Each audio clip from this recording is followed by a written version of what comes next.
Hello engineers, welcome to our YouTube channel. So આ વિડીયોની અંદર આપણે એક બહુ ઇમ્પોર્ટન્ટ ક્વેશ્ચન જોવા જઈ રહ્યા છીએ કે જે છે કમ્પોનેન્ટ્સ ઓફ એચવીડીસી ટ્રાન્સમિશન સિસ્ટમ. તો પહેલા તમે જોશો કે કમ્પોનેન્ટ્સ કયા કયા છે ટ્રાન્સમિશન સિસ્ટમમાં. તો સૌથી પહેલા આપણે જોઈએ તો કે છે કન્વર્ટર સ્ટેશન છે. કન્વર્ટર સ્ટેશન મતલબ જ્યાં આપણે એસી નું ડીસી નું એસી માં કન્વર્ઝન થશે. પછી કન્વર્ટર યુનિટ છે. પછી કન્વર્ટર ટ્રાન્સફોર્મર છે કે જે એસી નું એસી માં જ કન્વર્ઝન કરશે, પણ with the step up or step down the voltage. પછી જે ફિલ્ટર છે કે જે ફિલ્ટર આપણે યુઝ કરીશું, જે એસી ફિલ્ટર છે, ડીસી ફિલ્ટર છે, હાઈ ફ્રીક્વન્સી ફિલ્ટર છે વગેરે. પછી રિએક્ટિવ પાવર સોર્સ છે. રિએક્ટિવ પાવર સોર્સ આપણે ક્યાં યુઝ થશે, શું કઈ એ આપણે જોશું. પછી સ્મૂથનિંગ રિએક્ટર છે. પછી એસવીડીસી સિસ્ટમ પોલ. આ બધા વિશે આપણે જાણીએ ડિટેલમાં. So components of the HVDC transmission system. પહેલા તો શું છે, તો કે કન્વર્ટર મતલબ કે જે converts the AC to DC or the DC to AC, કે જે એસી નું ડીસી માં અને ડીસી નું એસી માં કન્વર્ઝન કરે છે. તો આને આપણે શું કહીશું, તો કે કન્વર્ટર કહીશું. બરાબર છે. હવે કન્વર્ટર સ્ટેશન ઉપર જે ટર્મિનલ્સ હશે એનું આપણે ડિસાઇડેડ નહીં હોય કે વર્ક કઈ રીતના કરશે, as an rectifier or as an inverter. So that's why આપણે અહીંયા એને શું કહીશું, તો કે કન્વર્ટર કહીશું, કે ત્યાં આપણે એસી નું ડીસી માં કન્વર્ઝન થતું હશે અને ડીસી નું એસી માં બી કન્વર્ઝન થતું હશે. બરાબર છે. એસી નું ડીસી માં કન્વર્ઝન થશે એને આપણે શું કહીશું, તો કે રેક્ટિફાયર કહીશું. અને ડીસી નું પાછું એસી માં કન્વર્ઝન થશે તો આપણે એને શું કહીશું, તો કે ઇન્વર્ટર કહીશું. બરાબર છે. હવે આપણે આગળ જોઈએ રેક્ટિફાયર છે. રેક્ટિફાયર નું શું કામ છે, તો કે આપણે જેમ આગળ કીધું એમ કે રેક્ટિફાયર શું કરશે, તો કે એસી નું ડીસી માં કન્વર્ઝન કરશે. પછી ઇન્વર્ટર છે. ઇન્વર્ટર ડીસી નું પાછું એસી માં કન્વર્ઝન કરશે. પછી ઇલેક્ટ્રોડ છે.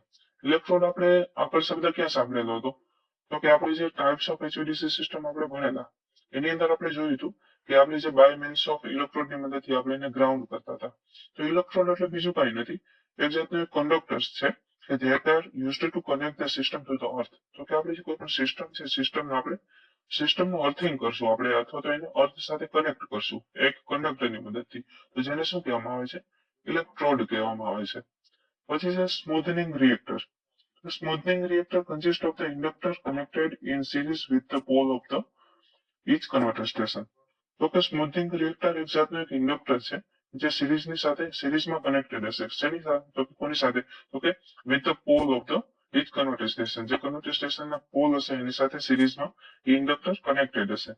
હવે એનો ફાયદો શું છે, તો કે એનો ફાયદો છે it prevents the commutation failure experienced by the inverters, reduce harmonics and avoid the breaking of the current. આ બધા એના એડવાન્ટેજ છે. પછી ડીસી લાઇન્સ છે. ડીસી લાઇન્સ મતલબ કે cable or the overhead lines છે ધેટ કેરી ધ પાવર. જે ડીસી પાવર કેરી કરતું હોય એને ડીસી લાઇન્સ કહેવામાં આવે છે. આ બધી ટર્મિનોલોજી આપણે સમજવાની છે. પછી છે હાર્મોનિક્સ ફિલ્ટર. હવે આપણને ખબર છે કે જ્યાં ઇલેક્ટ્રોનિક્સ પિક્ચર્સમાં આવશે એટલે હાર્મોનિક સાથે આવવાનું જ છે. હવે હાર્મોનિક ની અંદર આપણે જોઈએ તો હાર્મોનિક નું મેન શું કામ છે, તો કે જે ઇલેક્ટ્રોનિક્સ ની મદદ ઇલેક્ટ્રોન્સ ના લીધે જે હાર્મોનિક્સ આવે છે એને ફિલ્ટર આઉટ કરવું આપણે જરૂરી છે.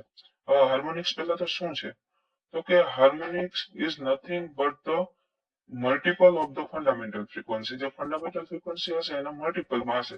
હવે માનો કે ફંડામેન્ટલ ફ્રીક્વન્સી આપણી છે કંઈક 50 હર્ટ્ઝ છે. હવે એની અંદર આપણે થર્ડ હાર્મોનિક્સ આવ્યું તો શું થશે, તો કે 50 ઇન્ટુ 3 થઈ જશે એટલે 150 હર્ટ્ઝ જેટલું. એટલી વાર આપણે શું થઈ જશે, તો કે એનું વધી જશે, જેના કારણે જે પલ્સેશન આવશે અને એ આપણે નુકસાન કરે છે આપણી સિસ્ટમ માટે થઈને. તો એને હાર્મોનિક્સ કહેવામાં આવે છે. આ હાર્મોનિક્સ આપણે જોયું હતું કે કેટલા, તો કે મેઇનલી 3 ટાઈપના હાર્મોનિક્સ હોય છે અહીંયા યુઝ થાય છે.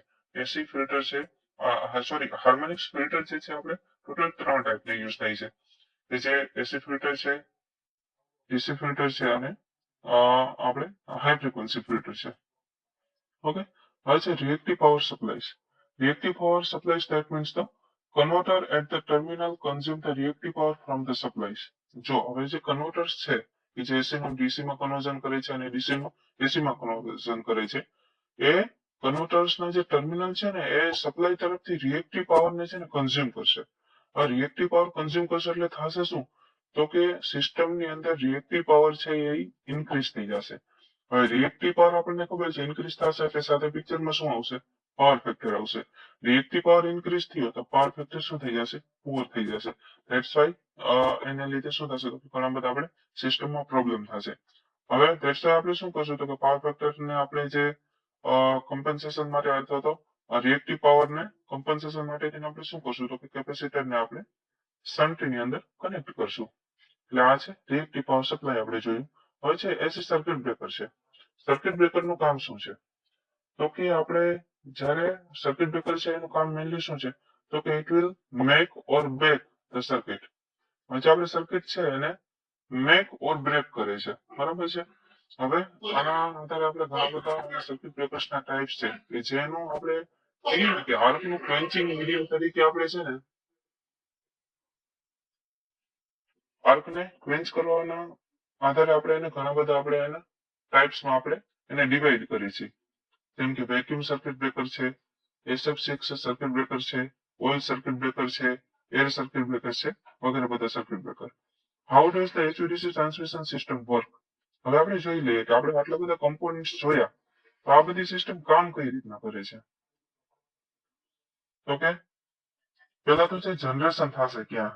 જનરેશન હંમેશા એસી ની અંદર થશે 11 કેવી ઉપર. હવે 11 કેવી ઉપર આપણે ટ્રાન્સમિટ નથી કરી શકતા. એ શું કામ? એ આપણે જોયું હતું. આપણે એને સ્ટેપ કરવા માટે ટ્રાન્સફોર્મરની જરૂર પડશે. અહીંયા આપણે શું કર્યું તો કે બાય મીન્સ ઓફ ટ્રાન્સફોર્મર આપણે એને અહીંયા સ્ટેપ અપ કર્યું. હવે સ્ટેપ અપ કરીને આપણે એને શું કરશું તો કે અહીંયા રેક્ટિફાયર મૂકેલું છે. રેક્ટિફાયર કરશે એસી નું ડીસી માં કન્વર્ઝન કરશે. હવે ડીસી થઈ ગયું એટલે ડીસી શું થશે તો કે અહીંયાથી અહીંયા સુધી આ ટ્રાન્સમિશન થઈ ગયું. આ આપણે ડીસી લાઈન છે. બરોબર છે. અહીંયા ટ્રાન્સમિશન થયું. હવે આપણે આ ઇન્વર્ટર ઉપર શું થશે તો કે ડીસી નું પાછું એસી માં કન્વર્ઝન થશે. ડીસી નું એસી માં કન્વર્ઝન થશે કેમ કે જે આપણે અહીંયા જે આપણે વોલ્ટેજ મળશે કેવા હશે તો કે બહુ હાઈ વોલ્ટેજ હશે. જે આપણે સ્ટેપ અપ અહીંયા કરેલા હતા ને હવે એને આપણે ડિસ્ટ્રીબ્યુશન સાઈડ કઈ આપણે એટલા બધા વોલ્ટેજ આપણે કન્ઝ્યુમ નથી કરવાના. આપણે ઓનલી ફોર 230 કાં તો 450 જ આપણે યુઝ કરવાના છે. તો અહીંયા આપણે એને સ્ટેપ ડાઉન કરવું પડશે. તો અહીંયા વળી પાછું આપણે શું કર્યું છે તો કે એક ટ્રાન્સફોર્મર મૂકેલું છે જે એને સ્ટેપ ડાઉન કરશે. સ્ટેપ ડાઉન કરીને શું કરશું તો કે આપણે અહીંયા ડિસ્ટ્રીબ્યુશન કરીને વગેરે વગેરે જગ્યાએ આપણે એને પ્રોવાઈડ કરીશું પાવર. ઠીક છે. હવે આ બધી પ્રોસેસ છે આપણે અહીં નીચેના લખાણમાં સમજાવેલી છે. So you can take out from that. So, okay, thank you so much for watching.